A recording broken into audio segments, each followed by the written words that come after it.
అందరికీ నమస్కారం. అమ్మ మాట అమ్మాయి బాట ఛానల్కి స్వాగతం. కథ చెప్పుకుందామా? చిట్టి కథ. ఆత్మాభిమానం. షావుకారు భద్రయ్య గారింట్లో దొంగతనం జరిగింది. కానీ దొంగిలించబడ్డ వస్తువులన్నీ ఉన్న మూట ఇంటి ప్రహరీ గోడలోపలే పడి ఉంది. వీధిలోని వాళ్ళంతా చేరి ఏమి జరిగి ఉంటుందో ఊహించడానికి ప్రయత్నిస్తున్నారు. సామానంతా మూటకట్టి తీసుకుపోతూ ఉండగా ఎవరో వస్తున్న అలికిడి అయి ఉంటుంది.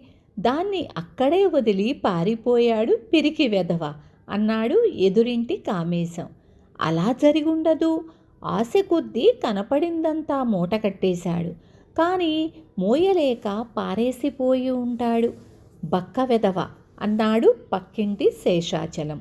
వాడెవడో మన వీధివాడై ఉండాలి. అంత సామాను పక్కింటి వాళ్ల కంటపడకుండా దాయటం కష్టమని ఆఖరి నిమిషంలో భయపడి ఉంటాడు. పారుబోతు వెధవ అన్నాడు పొరిగింటి సింహాద్రి. అప్పటి వరకు ఇదంతా వింటూ నేలచూపులు చూస్తున్న వెనుక ఇంటి మాధవుడనేవాడు చప్పున తల ఎత్తి రోషంగా, మీరనుకుంటున్నట్లు ఆ దొంగ పిరికి బక్క పారుబోతు వెధవై ఉండడు.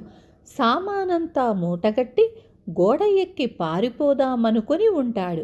కానీ హఠాత్తుగా కాలు జారి మూట లోపలే పడిపోయింది. నేను బయటపడిపోయాను అన్నాడు. దొంగ దొరికిపోయాడు. విన్నారు కదా? రేపు మళ్ళీ ఇంకొక మంచి కథతో మీ ముందుకొస్తాను.